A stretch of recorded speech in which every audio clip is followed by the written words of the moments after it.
Hello friends, তোমাদের সকলকে দাদেরজি চ্যানেলে স্বাগত। আজকে আলোচনা করব এই ভারতের সংবিধানের বৈশিষ্ট্য নিয়ে। তাহলে আমাদের ভারতের যে সংবিধান, সেই সংবিধানের প্রথম বৈশিষ্ট্যই দেখো যে বিশ্বের সর্বাপেক্ষা বৃহৎ লিখিত সংবিধান। তাহলে আমাদের সংবিধানটা কীরকম? বিশ্বের মধ্যে সবচেয়ে বড় এবং লিখিত। অলিখিত সংবিধানও হয়, যেটা ব্রিটেনের সংবিধান বলতে পারো উদাহরণ হিসেবে, কিন্তু ভারতের সংবিধান অলিখিত না, ভারতের সংবিধান লিখিত। আর এই যে লিখিত সংবিধান, এটা কে লিখেছেন? মনে রাখবে নামটা, প্রেম বিহারী নারায়ণ রায়জাদা। নামটা এখানে লিখে দিচ্ছি, প্রেম বিহারী নারায়ণ রায়জাদা।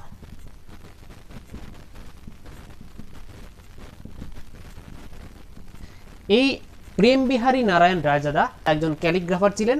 তিনি একাই কিন্তু তার হাতে নিজেই কিন্তু একাই লিখেছেন ভারতের সংবিধান। সবচেয়ে বড় যে সংবিধান বিশ্বের, সেটা এই প্রেম বিহারী নারায়ণ রায়জাদাই লিখেছিলেন ইটালিক স্টাইলে। তাহলে এখন লিখিত সংবিধান, এটা একটা বৈশিষ্ট্য। তারপরে সেকেন্ড হচ্ছে সংসদীয় ব্যবস্থা। আমাদের যে ভারতের যে সংবিধানের বৈশিষ্ট্য, সেটা হচ্ছে একটা সংসদীয় ব্যবস্থা। এখন সংসদীয় ব্যবস্থা কীরকম? যে ভারতের যে সংসদীয় ব্যবস্থা, এটা বলতে বোঝায় যে আমাদের রাষ্ট্রে বা আমাদের দেশের মধ্যে শাসনতান্ত্রিক বা সাংবিধানিক যে প্রধান, তিনি হচ্ছেন রাষ্ট্রপতি। কিন্তু তিনি কিন্তু প্রকৃত ক্ষমতার অধিকারী নন, তিনি কিন্তু নাম সর্বস্ব শাসক। তোমরা জানো যে একটা হয় নাম সর্বস্ব শাসক, একটা হয় প্রকৃত শাসক। নাম সর্বস্ব শাসক বলতে সেই শাসককেই বোঝায় যেই শাসক রাষ্ট্রের প্রধান, সাংবিধানিক প্রধান, কিন্তু তার হাতে প্রকৃত ক্ষমতা নেই। যেমন ভারতের রাষ্ট্রপতি, আর রাজ্যের ক্ষেত্রে কোনো একটা রাজ্যের রাজ্যপাল। আর প্রকৃত শাসক কোনটা? প্রকৃত শাসক কাকে বলে? যেই কোনো একটা রাষ্ট্রের যেই শাসকের হাতে প্রকৃত ক্ষমতা থাকে, অর্থাৎ সেই ব্যক্তি প্রকৃত সত্যিকারের ক্ষমতা থাকে তার কাছে, যেমন ভারতের প্রধানমন্ত্রী, আর এবং কোনো রাজ্যের ক্ষেত্রে মুখ্যমন্ত্রী, তিনি হচ্ছেন ভারতের প্রকৃত শাসক। এটাই হচ্ছে এখানে সংসদীয় ব্যবস্থা। অর্থাৎ শাসনতান্ত্রিক প্রধান কিন্তু একজন থাকবেন, তিনি হচ্ছেন একজন আর কি নাম সর্বস্ব শাসক। ঠিক আছে? এই ধারণাটা, এই যে সংসদীয় ব্যবস্থার ধারণাটা, এটা কিন্তু ব্রিটিশ সংবিধান থেকে নেওয়া হয়েছে। ব্রিটিশেও ঠিক সেরকমই রাজা থাকে বা রানী থাকে, কিন্তু ভারতে কিন্তু রাজা রানী থাকে না, সেখানে কি থাকে? আমাদের এখানে রাষ্ট্রপতি থাকে। ঠিক আছে? ব্রিটিশের ওখানের যে ব্যবস্থা, সেখানে মোনার্কি সিস্টেম কাজ করে। আর আমাদের যেখানটায় এটা হচ্ছে রিপাবলিক, অর্থাৎ রাষ্ট্রপ্রধান। যেমন ব্রিটেনে রাজা রানী কি হয় আর কি বংশানুক্রমিকভাবে থাকে, কিন্তু ভারতে কিন্তু বংশানুক্রমিকভাবে রাষ্ট্রপ্রধান থাকে না। ভারতে থাকে হচ্ছে নির্বাচন হয়, কিন্তু প্রত্যক্ষ নির্বাচন না, পরোক্ষ নির্বাচনের দ্বারা কিন্তু রাষ্ট্রপতি বা রাষ্ট্রপ্রধান নির্বাচিত হন। তারপরে যে বৈশিষ্ট্য, সেটা দেখো যে স্বাধীন ও নিরপেক্ষ বিচার বিভাগ। তাহলে এখানে স্বাধীন আর নিরপেক্ষ বিচার বিভাগ কীরকম? যে বিচার বিভাগ, ভারতের সরকারের তিনটি বিভাগ, একটা শাসন বিভাগ, একটা আইন বিভাগ, একটা বিচার বিভাগ। শাসন বিভাগের কাজ হচ্ছে শাসন করা, বিচার বিভাগের কাজ হচ্ছে বিচার করা, আর আইন বিভাগের কাজ আইন তৈরি করা। আমাদের আইন বিভাগ অর্থাৎ পার্লামেন্ট, যার লোকসভা এবং রাজ্যসভা দুটি কক্ষ আছে। শাসন বিভাগ অর্থাৎ প্রধানমন্ত্রী এবং মন্ত্রী পরিষদ মিলে তাকে বোঝায়। আর যে বিচার বিভাগ অর্থাৎ হাইকোর্ট, সুপ্রিম কোর্ট, যে আদালত সমূহ আছে যারা বিচার করে, সেটা হচ্ছে বিচার বিভাগ। তাহলে সেই হাইকোর্ট, সুপ্রিম কোর্ট, এই যে আদালতগুলি, এদের স্বাধীনতা আর নিরপেক্ষ বজায় রাখার জন্য কিন্তু সংবিধানের মধ্যে ব্যবস্থা আছে, বা কি সংবিধানে লেখা আছে। ঠিক আছে? যেমন বিচার বিভাগের কোনো আদালতের বিচারপতিদের নিরপেক্ষতা বজায় রাখা, অর্থাৎ স্বাধীনতা যাতে ফ্রিলি কাজ করতে পারে, তার জন্য কি করতে হয়? যে আদালতে, সুপ্রিম কোর্টে বা হাইকোর্টে কোনো যা মামলা যাবে, তার বিষয়ে কিন্তু আইনসভায় তার বিষয়ে কোনো আলোচনা করা যাবে না। তাছাড়াও কোনো বিচারপতির কিন্তু বেতন কমানো যাবে না। যদি কোনো দেশের মধ্যে যদি ইমার্জেন্সি বা জরুরিকালীন অবস্থা যদি না সৃষ্টি হয়, তাহলে কিন্তু কোনো বিচারপতির বেতন, ভাতা ইত্যাদি কোনো কমানো যাবে না। তাহলে এই হচ্ছে ভারতের বিচার বিভাগের স্বাধীনতা রক্ষার উপায় বলতে পারো, ঠিক আছে। তাহলে এইটা একটা বৈশিষ্ট্য যে স্বাধীন ও নিরপেক্ষ বিচার বিভাগ ভারতের। তারপরে হচ্ছে একক নাগরিকত্ব, অর্থাৎ সিঙ্গেল সিটিজেনশিপ। এই একক নাগরিকত্বও কিন্তু ভারতের সংবিধানের আরেকটি বৈশিষ্ট্য, অর্থাৎ ভারতের জনগণের একটি মাত্র নাগরিকত্ব। কিন্তু যদি তুমি আমেরিকাতে যাও, আমেরিকা যুক্তরাষ্ট্রে কিন্তু ডুয়েল সিটিজেনশিপ আছে। কারণ আমেরিকা যুক্তরাষ্ট্রের আমাদের ভারতে যেমন কোনো রাজ্যের বাসিন্দা হতে গেলে কিন্তু আলাদা কোনো নাগরিকত্বের প্রয়োজন হয় না, সারা দেশেরই একটি নাগরিকত্ব। অর্থাৎ হরিয়ানাতে বা গুজরাটে বা পশ্চিমবঙ্গে বা বিহারে যেখানেই থাকো তুমি ভারতেরই নাগরিক। কিন্তু আমেরিকাতে যদি যাওয়া হয় তাহলে আমেরিকাতে একটা তো হলো আমেরিকার নাগরিক হয়ে গেলে তুমি, তাছাড়াও আমেরিকাকে বলা হয় ইউএসএ, অর্থাৎ United States of America. America 50টি স্টেটের সমন্বয়ে গঠিত, তাই বলা হয় ইউনাইটেড স্টেটস অফ আমেরিকা। তাহলে যেই স্টেটের মধ্যে, আমেরিকার 50টি স্টেটের মধ্যে যেই স্টেটের মধ্যে তুমি থাকবে, সেই স্টেটেরও তোমার কি থাকবে, যে সিটিজেনশিপ থাকবে বা নাগরিকত্ব থাকবে। ধরো তুমি আমেরিকার ফ্লোরিডাতে বাস করো, তাহলে তোমার ফ্লোরিডার সিটিজেনশিপ আর আমেরিকার সিটিজেনশিপ, এই ডুয়েল সিটিজেনশিপ কিন্তু থাকবে। কিন্তু ভারতের ক্ষেত্রে এটা না, ভারতের ক্ষেত্রে কি একক নাগরিকত্ব, অর্থাৎ সিঙ্গেল সিটিজেনশিপ ভারতের আছে। এটা হচ্ছে আরেকটি বৈশিষ্ট্য। তারপরে দেখো যে সুপরিবর্তনীয়তা ও দুষ্পরিবর্তনীয়তার সমমিশ্রণ। তাহলে এটার মানে কি? এই সুপরিবর্তনীয়তার মানে হচ্ছে যে ভারতের কোনো সংবিধানের কোনো বিষয়কে আর কি সাধারণ সংখ্যাগরিষ্ঠতার ভিত্তিতে কি করা যায়, যে সংশোধন করা যাবে বা পরিবর্তন করা যাবে। আর দুষ্পরিবর্তনীয়তা বলতে বোঝায় যে ভারতের সংবিধানের কোনো বিষয়কে যদি পরিবর্তন করতে হয়, ভারতের সংবিধানের কোনো বিষয়কে, তাহলে সেটা খুব কঠিন, অর্থাৎ বিশেষ সংখ্যাগরিষ্ঠতার প্রয়োজন হবে।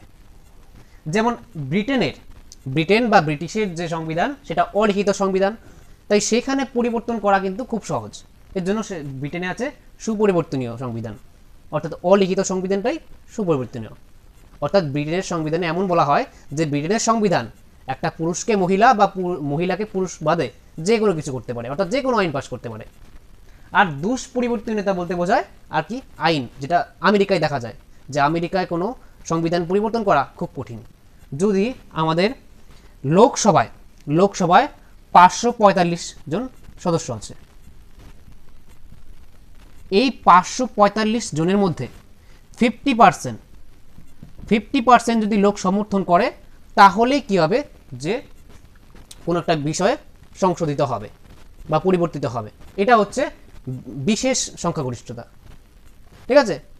আর এখানের মধ্যে সাধারণ সুপরিবর্তনীয়তা বোঝায় আর কি সাধারণ সংখ্যাগরিষ্ঠতা। সাধারণ যেমন ধরো 10%, 545-এর মধ্যে 10% কোরাম বা 10% জনসংখ্যা, 10% সদস্য যদি লোকসভায় থাকে, তাহলে কি হবে, যে লোকসভার কার্যাবলী চলবে।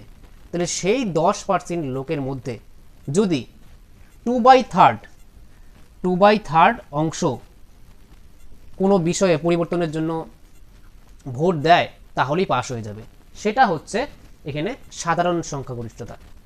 সাধারণ সংখ্যাগরিষ্ঠতা মানে যে লোকসভায়, আমাদের ধরো আইনসভার 2টি কক্ষ, লোকসভায় যদি 545 জন সদস্যদের মধ্যে 10% সদস্য যদি উপস্থিত থাকে, অর্থাৎ 10% লোক উপস্থিত থাকলেই কিন্তু সভা চলবে, নাহলে লোকসভার চলবে না। তাহলে 10% লোক যদি থাকে, তাহলে সেই 10% লোকের মধ্যে উপস্থিত যদি 3/2 অর্থাৎ 2/3 মেম্বার যদি সমর্থন করে কোনো বিষয়কে, তাহলে সেটা পাস হয়ে যাবে। সেটা হচ্ছে সাধারণ সংখ্যাগরিষ্ঠতা। আর 50% যদি 545-এর মধ্যে 50% সদস্যই যদি সেই বিষয়ে ভোট দেয়, তাহলে তারপরে সেটা পাস হবে। সেটা হচ্ছে এখানে বিশেষ সংখ্যাগরিষ্ঠতা, ঠিক আছে। তাহলে এখানে বলা হয়েছে সুপরিবর্তনীয়তা ও দুষ্পরিবর্তনীয়তার সমমিশ্রণ। অর্থাৎ ভারতে সংবিধানে এমন এমন বিষয় আছে যেখানে খুব সহজেই পরিবর্তন করা যায়, আবার এমন এমন বিষয় আছে যেই সব বিষয়, অর্থাৎ যেমন মৌলিক অধিকার, এইসব পরিবর্তন করা কিন্তু খুব কঠিন, অর্থাৎ বিশেষ সংখ্যাগরিষ্ঠতার প্রয়োজন হয়। তাহলে এর জন্যই বলছে যে ভারতের সংবিধান সুপরিবর্তনীয়তা ও দুষ্পরিবর্তনীয়তার মিশ্রণ করেছে। তারপরে যে 6 নম্বর বৈশিষ্ট্য আছে সেটা দেখো, যে যুক্তরাষ্ট্রীয় কাঠামোর মধ্যে কেন্দ্র প্রবণতা। এখানে যুক্তরাষ্ট্রীয় কাঠামোর মধ্যে কেন্দ্র প্রবণতা বলতে কি বোঝায়, যে যুক্তরাষ্ট্রীয় কাঠামোর মূল বৈশিষ্ট্য কি, সেখানে যুক্তরাষ্ট্রীয় কাঠামোর মধ্যে প্রধান বৈশিষ্ট্যই হচ্ছে যে দুষ্পরিবর্তনীয়তা, সহজে পরিবর্তন করা যাবে না সংবিধান, আর কেন্দ্র আর রাজ্যের মধ্যে ক্ষমতা বণ্টিত থাকবে। অর্থাৎ আমেরিকাতে কিন্তু ক্ষমতা বণ্টিত থাকে, প্রত্যেকটা স্টেটের আলাদা আলাদা, ঠিক আছে, আলাদা আলাদা সংবিধানও আছে। আর তার মধ্যে যুক্তরাষ্ট্রীয় কাঠামোর মধ্যে কেন্দ্র প্রবণতা, অর্থাৎ ভারতে অনেক রাজ্য আছে, সেই রাজ্যগুলোর মধ্যেও ক্ষমতা বণ্টিত থাকলেও কেন্দ্রের ক্ষমতা একটু বেশি দেখা যায়। যে ভারতে যে রাজ্য আছে, রাজ্যের তুলনায় কিন্তু ক্ষমতাটা কোথায় বেশি, কেন্দ্রের বেশি, কেন্দ্র সরকারের বেশি। সেটাই বলছে যে যুক্তরাষ্ট্রীয় কাঠামোর মধ্যে অর্থাৎ অনেকগুলি রাজ্য আছে ভারতে ঠিকই, কিন্তু কেন্দ্র প্রবণতা অর্থাৎ কেন্দ্রের দিকে শক্তিটা বেশি, কেন্দ্রের ক্ষমতাটা বেশি। ধরো কোনো জরুরিকালীন অবস্থার সৃষ্টি হলো, ঠিক আছে, তাহলে জরুরিকালীন যদি অবস্থার সৃষ্টি হয় তখন কিন্তু কি হয়, যে ভারতের প্রত্যেকের নাগরিকের মৌলিক অধিকার কিন্তু নাকচ করা হয়। অর্থাৎ মৌলিক অধিকার ভঙ্গ হলে সেটা তার জন্য কিন্তু আদালতে যাওয়া যায় না, কারণ তখন জরুরিকালীন অবস্থা। তাহলে সেই ক্ষেত্রে তখন কি হয়, যে সমস্ত ক্ষমতা কেন্দ্রের কাছে চলে যায়। তাহলে এই যে কোনো জরুরিকালীন অবস্থায় কেন্দ্রের কাছে সব ক্ষমতা চলে যাওয়া, আর্থিক ক্ষেত্রে কেন্দ্রের যে ক্ষমতা বেশি, তাকেই বোঝানো হয়েছে যে যুক্তরাষ্ট্রীয় কাঠামোর মধ্যেও কেন্দ্র প্রবণতা। তারপরে লাস্ট যে বৈশিষ্ট্য আলোচনা করব সেটা হচ্ছে সার্বভৌমিকতার উৎসরূপে জনগণকে স্বীকৃতি। সার্বভৌমিকতার মানে কি? সার্বভৌমিকতার মানে হচ্ছে যে আগে সার্বভৌমিকতার মানে হচ্ছে আর কি সমস্ত ক্ষমতার অধিকারী যিনি, অন্যের দ্বারা নিয়ন্ত্রিত যে হবে না, ঠিক আছে, অর্থাৎ প্রকৃত ক্ষমতার অধিকারী। অর্থাৎ ভারতের জনগণকে এখানে সার্বভৌমিকতার উৎসরূপে জনগণকে স্বীকৃতি দেওয়া হয়েছে। কারণ ভারতের যে জনগণ ভোট দিয়ে যাকে নির্বাচন করবে সেই ব্যক্তি কিন্তু ভারতের শাসন পরিচালনা করবে, ঠিক আছে, ভারতকে শাসন করবে। যেমন প্রধানমন্ত্রী কি হয়, নির্বাচিত হয়। আমাদের ভারতের কোনো রাজ্যের মুখ্যমন্ত্রী কি হয়, নির্বাচিত হয়। রাষ্ট্রপতিও নির্বাচিত হয় কিন্তু পরোক্ষভাবে। তাহলে এই যে নির্বাচনের মাধ্যমে ভারতের প্রত্যেক যে প্রতিনিধি ভারতকে যে শাসন করবে, তারা প্রতিনিধিরা কার দ্বারা নির্বাচিত হন, ভারতের জনগণের দ্বারা। তাহলে এর জন্যই বলছে যে সার্বভৌমিকতার উৎস, অর্থাৎ এখানে জনগণকে স্বীকৃতি দেওয়া হয়েছে সংবিধানের মধ্যে, ঠিক আছে। অর্থাৎ 18 বছরের উপরে সবারই কি আছে, যে ভোটাধিকার আছে। তাহলে এই হয়ে গেল ভারতের সংবিধানের বৈশিষ্ট্য, ঠিক আছে। তাহলে প্রথমেই কি, যে বিশ্বের সর্বাপেক্ষা বৃহৎ ও লিখিত সংবিধান। ভারতের সংবিধান কি লিখিত, কে লিখেছেন, প্রেম বিহারী নারায়ণ রায়জাদা। তাহলে এই প্রেম বিহারী নারায়ণ রায়জাদা লিখেছেন, একাই লিখেছেন তিনি একজন ক্যালিগ্রাফার। আর এটা হচ্ছে লিখিত, তোমরা জানলে। আর একটা সংসদীয় ব্যবস্থা অর্থাৎ একজন থাকবে প্রকৃত শাসক, আরেকজন কি থাকবে, যে নাম সর্বস্ব শাসক থাকবে। আমাদের ভারতের কেন্দ্রেও কিন্তু নাম সর্বস্ব শাসক অর্থাৎ রাষ্ট্রপতি, এবং প্রকৃত শাসক প্রধানমন্ত্রী আছে। রাজ্যের ক্ষেত্রেও তেমন, রাজ্যের ক্ষেত্রে প্রকৃত শাসক হচ্ছে মুখ্যমন্ত্রী, আর নাম সর্বস্ব শাসক রাজ্যপাল। এটাই হচ্ছে সংসদীয় ব্যবস্থা। তারপরে হচ্ছে স্বাধীন ও নিরপেক্ষ বিচার বিভাগ, অর্থাৎ বিচার বিভাগ যাতে স্বাধীনভাবে ফ্রিলি কাজ করতে পারে, কোনো শাসন বিভাগের বা আইন বিভাগের যাতে কোনো হস্তক্ষেপ না ঘটে, তার জন্য অনেক সংবিধানে লেখা আছে যে বিচারপতিদের কোনো বেতন ভাতা ইত্যাদি যাতে না কমানো হয়, যদি কোনো ইমার্জেন্সি অবস্থা না থাকে। আর কি করা যাবে না, যে ভারতের এই যে বিচার বিভাগ যা রায় দিবে, বিচার বিভাগ আদালত, তার বিরুদ্ধে কিন্তু কোনো আলোচনা চলবে না আইন বিভাগে। তারপরে একক নাগরিকত্ব, অর্থাৎ ভারতের প্রত্যেক নাগরিকই কি ভারতেরই নাগরিক, কোনো রাজ্যের জন্য আলাদা কিন্তু নাগরিকত্ব লাভ করতে পারবে না। যেমন আমেরিকাতে প্রত্যেক রাজ্যের জন্য একটি কি দরকার, নাগরিকত্ব পাবে সেই ব্যক্তি, এবং আমেরিকান নাগরিক তো তিনি বটেই। তাহলে দুটি নাগরিকত্ব, অর্থাৎ আমেরিকাতে ডুয়েল সিটিজেনশিপ আছে, কিন্তু ভারতে একক নাগরিকত্ব। তারপরে সুপরিবর্তনীয়তা ও দুষ্পরিবর্তনীয়তা, অর্থাৎ এটার সমমিশ্রণ। অর্থাৎ ভারতের অনেক বিষয় আছে সংবিধানে যেগুলি পরিবর্তন করা যাবে, অর্থাৎ সহজেই পরিবর্তন করা যাবে সাধারণ সংখ্যাগরিষ্ঠতার দ্বারা। আর কতগুলো আছে দুষ্পরিবর্তনীয়তার, অর্থাৎ এখানে একটু কঠিন আর কি, অর্থাৎ বিশেষ সংখ্যাগরিষ্ঠতা দরকার হবে। তারপরে হচ্ছে যুক্তরাষ্ট্রীয় কাঠামোর মধ্যে কেন্দ্র প্রবণতা, অর্থাৎ যুক্তরাষ্ট্রীয় অর্থাৎ অনেকগুলো রাজ্য আছে, তার মধ্যে ক্ষমতা বণ্টিত আছে, কিন্তু তাও বেশিরভাগ ক্ষমতাটা কেন্দ্রের দিকে, অর্থাৎ কেন্দ্রের পাওয়ারটা বেশি। তারপরে হচ্ছে সার্বভৌমিকতার উৎসরূপে জনগণকে স্বীকৃতি, অর্থাৎ জনগণই কি করবে, যে 18 বছরের উপরে 18 বছরের উপরে কি সমস্ত নাগরিক কী করবে, যে ভোটাধিকার, তাদের ভোটাধিকার থাকবে, সেই ভোটাধিকারের ফলে তারা নির্বাচিত করবে কাদের, যে প্রধানমন্ত্রী কে হবে, মুখ্যমন্ত্রী কে হবে, অর্থাৎ ভারতকে কে শাসন করবে। তাহলে এই অধিকারটা কার আছে, সার্বভৌমিকতার উৎসরূপে, এর জন্যই জনগণকে স্বীকৃতি দেওয়া হয়েছে। ঠিক আছে, আশা করছি তোমরা এই সংবিধানের বৈশিষ্ট্য সম্পর্কে বুঝতে পেরেছো। ভিডিওর শেষ পর্যন্ত দেখার জন্য তোমাদেরকে অসংখ্য ধন্যবাদ। দেখা হচ্ছে পরের একটি নেক্সট ভিডিওতে, ততক্ষণের জন্য বাই।